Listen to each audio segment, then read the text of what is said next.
Happens all the time. All right, 6 o'clock, time to call over the Mount Pleasant Municipal Planning Commission meeting. At this time, I'll ask Robert to do our invocation and John to do our pledge. We'll all stand, please. We'll bow and pray. Heavenly Father, we come to you this evening, Lord, so thankful for this blessed day that you've given us, this beautiful sunshine. We ask for your continued blessings in our lives, protection, watch over, guide, and direct us. We ask that tonight as we go forth in this meeting, Father, that everything discussed here be beneficial to all the residents here in Mount Pleasant and the city of Mount Pleasant. We give you thanks and praise and ask all these things in Jesus' name. Amen. Amen. Pledge allegiance to the flag of the United States of America and to the republic for which it stands, one nation, under God, indivisible, with liberty and justice for all. Thank you. Is that Mr. Hunter on the pledge? Yes, sir. Yeah. Thank you. Ms. Jackie?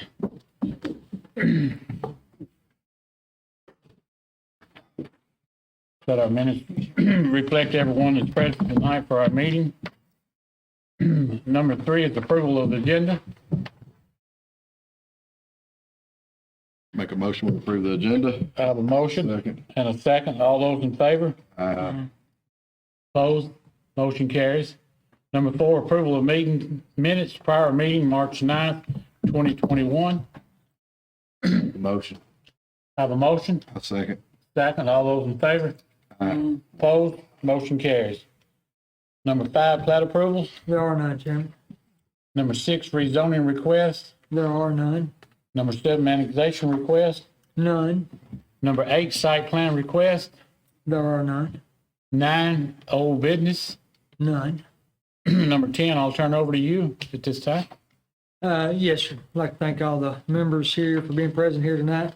The only item that we have on the agenda is consideration of conversion of Clark Avenue to a one-way street. Traffic flow only allowed in a westerly bound direction from Carpenter Street to North Main Street. Also, for your consideration is conversion of Schaffner Avenue to a one-way street as well. The traffic flow only allowed in easterly direction from North Main Street onto the southern portion of Hill Street and thence onto Boykin Street until Boykin tees into Carpenter. The reason this is for the board tonight is because it falls to the Planning Commission for consideration before going to the City Commission for approval or disapproval.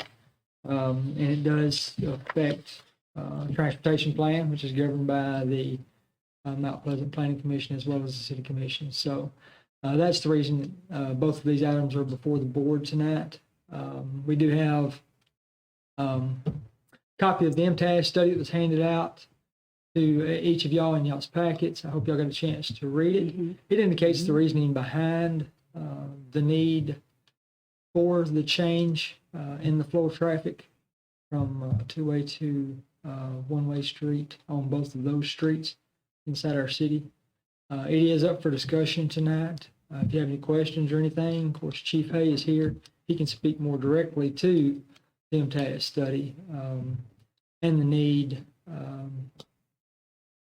for these to be one-way instead of two-way. A lot of it has to do with the width of the street, existing city streets, traffic congestion, traffic flow in those particular areas. But as I said, he can speak more specifically to that if y'all have any direct questions in relation to that, or I can answer, if I can, anything that y'all might have. And I just want to add, Robert, that we can't just recommend this. We have to have a professional engineer take a look at it. So that's why we involve MTAS, because their services are at no cost, but we can't just decide we want to change traffic flow. So now we can decide we want to change the speed limit because we have an ordinance changing the speed limit. But as far as changing traffic flow, and as you said, it's in the transportation plan, we got to have a professional make that recommendation as well. And the professional takes that all into account as well. It's transportation plan. Our transportation plan it's circa 2007, I believe. It identifies both of these streets, if I'm not mistaken. It identifies both of these streets as collector streets, not arterial, of course. And but I believe both of those streets are identified as collector streets. But they currently do not meet the width requirements of collector streets. And I know Chief Hay went out there today and did a measurement on the streets. So if y'all have any questions pertaining to that, I can certainly give you that information. No, 'cause they bag up traffic on the main street because you can't come in and out at the same time. That's correct, yes. Yeah, and that's been a problem for a It's, while. it has, you know. That's been a problem for a Jackie's been while around in here, both of them. myself, both, these two streets here has always been an issue. Some residents asked us to put a big mirror at the corner of Schaffner, and I said, we're about to do something different. I think that's way better than a mirror. I took, when I've run a route here on the school bus sometime, and I took one down this Clark Avenue here because we have to go down to where it tees on Carpenter Street and stuff, and it's pretty narrow, you know, for a bus. I can imagine a fire truck or anything like that right there meeting a vehicle in there, but, They both are very narrow streets. Chief Hay, tell us your thoughts, please. So I went out today and measured on Clark. I measured it in a couple different spots. It measured anywhere from 12 to 13 feet. Minimum width on a street, 18 feet minimum, for a 2-lane road. Schaffner, you've got the big white block building which blocks vision. That's why we recommend that be an entry point. But Schaffner measured 13 to 14 feet. Narrow spot. So basically what I recommended, and then MTAS also recommended, we basically made a big circle. So you go in on Schaffner, down around Carpenter, back out on Clark. yeah. And how do we plan to like get the message out to that part of the community? I mean, our intention is not to go start writing tickets, but to Right. kind of give them some notice that. Right, this so is the we've new- already sent letters out, letting them Yeah. know that we're proposing this. If it passes, 2 months, we'll send out letters again, letting them know that it's passed, and we'll put street signs up if it passes. We'll bag the signs. leave Kind of them like you up, did look up Garden, the- kind of like you did Garden Yes. Street, oh, yeah, yeah. Yeah, it's not just immediate. Yeah. So, and even when we unbag the signs, it'll be. Yeah, if it passes here, It'll it be has to go warning, through so. 2 readings with the city commission, so it would be June before it could even pass. Right. Well, personally, I think it's a great idea myself. Like I say, I don't want to speak, but I think it's something that should have been done a long time ago there, and you know, to keep the flow going one way like And that. it's dangerous. The way Yeah, it is, not a doubt. A lot of traffic on them streets at times. A lot of traffic. And there Both- used to be both a of lot them. of kids walking. It is. It is. You're right. You're right. It I is. just recently got a text about that down on Carpenter and down on East Cooper and down Carpenter. They are raising holy cane because everybody come through their line and they got all them kids. East Cooper need a speed limit sign on it, but they're asking for speed bumps. I told them I would talk to my police chief. I said, I don't think we do speed bumps anymore. I said, but, you know, I can try to get your speed limit sign We down could here. get although that some ain't gonna potholes help. out there for you. We don't need, East Cooper, you don't need a pothole because the whole center of the street is caving in. slowing down. Yeah, We can get a speed limit sign put up pretty quick. okay. Do Steve. but I went all the way, it's not one there, so that, you know, it's what Nobody I heard. recommends Don't, speed bumps. I mean, speed limit's 25 anyway, there's kids, but I guess not. As to the development of any outlying properties there, there's not too many areas there that can be infield, used for infield development. So, you know, I don't believe that would affect any long-term growth because there's no existing lots Yeah. out there that really Had can be. Had the old ice plant years ago. Yeah, there was one for sale over in here, and then there was the one lot that they brought before us that they wanted to build like 3 or 4 houses on. It's right there on the corner. Yeah, Yeah, I've already They spoken got- to the they owner got- of that lot. right. He's okay with it. yeah. I mean, there's a couple, but Yeah. it's, Yeah, not a lot. I don't think that it would affect the decision here tonight as far as the safety of what we've got. Oh, yeah, existing right now. we realize that. Is there a reason somebody'd be against it? Might drive more traffic on East Cooper. You have to go I mean, longer I- to get home. Yeah. Okay. And the Yeah, letter, there you the go. letter did say when these meetings all happened, if they wanted to come speak, you know, commission Well, the reason I meetings. asked that, because I just drove those streets and And the fellow said, we'll be down there, we're against it. Oh, really? Okay. I think it's an inconvenience and it's a change. Yeah. Well, all we're doing is, you correct me if I'm wrong, we're gonna send it to the city council for, whether a favor or unfavorable recommendation. You are correct, Chairman. Yeah, that's what I say. I don't have any big problems. I don't We're either. getting ahead of the game by doing it, Yeah. probably. How is Carpenter, can it handle?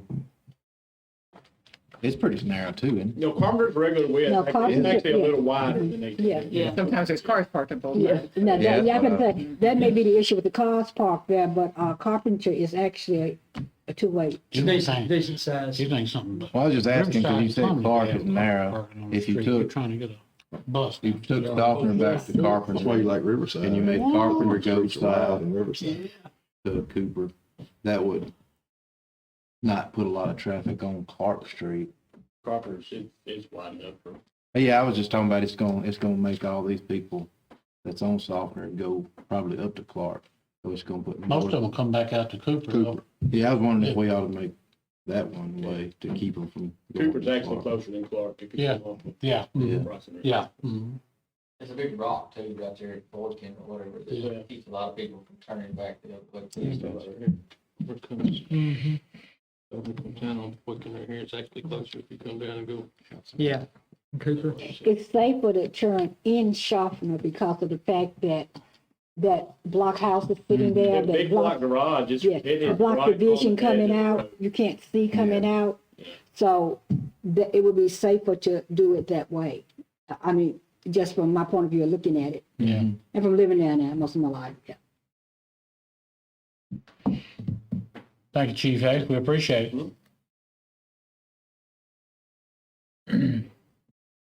Have any further discussion from the board here? I entertain a motion. We got it, there's two separate ones, right? Got to take them individually. Yeah, sure, Yeah. please. I'll make a motion with, for the conversion of Clark Avenue to a one-way street with traffic flow only allowed in a westerly bound direction from Carpenter Street to North Main Street. I have a motion. Second. Second. All those in favor? Aye. Opposed? Motion carries. The second one? Entertain a motion to that one? Make a motion to change Schaffner into a one-way street going whatever way that way is. And, for the safety of the community. I have a motion Second. and second. All those in favor? Opposed? Motion carries. Number 11, board and staff comments. I had just something I wanted to just kind of bring your awareness to, and you're probably already aware of it, but we have a real heightened awareness as a city for the people coming for residential growth here. And we've always saying it's coming, but right now we have developers that we're working with that if you add up the houses that they say they want to build, it's up to 400 houses. Yeah, I've heard that. And they have contracts and they're doing due diligence. It's not just people just simply driving by and looking. So we need houses and I want houses, but I want to do it the right way. And so I just want, and I think you're going to have a lot of rezones for people that want to take everything and make it residential. Sometimes that might be appropriate, sometimes it may not, but I think you're going to get a lot of that too, because there's no way for the residential to go. It's just going to come through here and we're going to do it and do it well, hopefully. And I think we have some really good laws in place already that we can say, you need to do this because it's appropriate depending on lot sizes and things. If you build that many houses, we're going to increase our population 25 to 30% easy. Oh, absolutely. So I just wanted to make sure that we're all kind of on the same page with this. I know we're going to try and get as quickly as possible with Lois and Associates on our subdivision regs. We do already have a lot of good stuff in place to make these neighborhoods look the way we want them to. And we're working on developer agreements so they understand the infrastructure we expect them to do before we're going to allow them to do this kind of stuff. So we're trying to get ahead of the game and not just reacting, but boy, all of a sudden it's just everything that's coming to us is residential.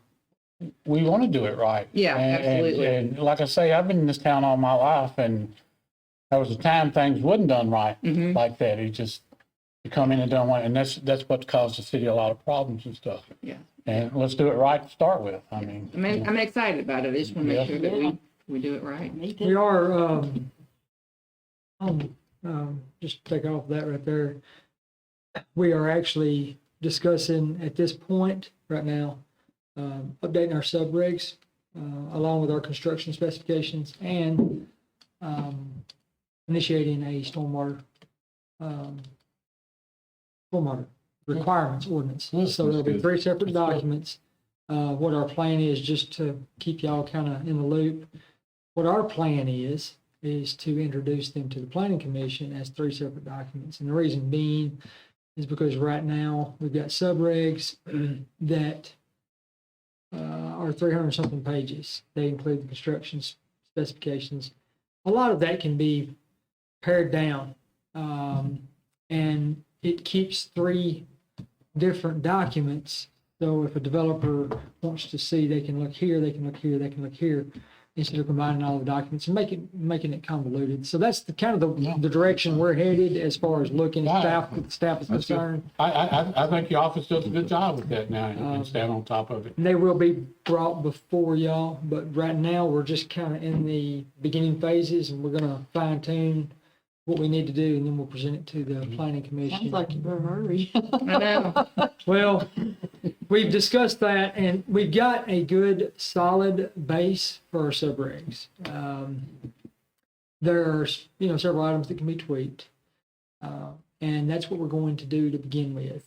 We're not taking the entire subdivision reg and updating it as a whole. What we're going to do is, for lack of a better word, I hate to use this, we're going to fine tune what we've got, separate the construction specifications, add stormwater regs, use our good base foundation that we have in our subregs, and make the requirements a little better than what they currently are.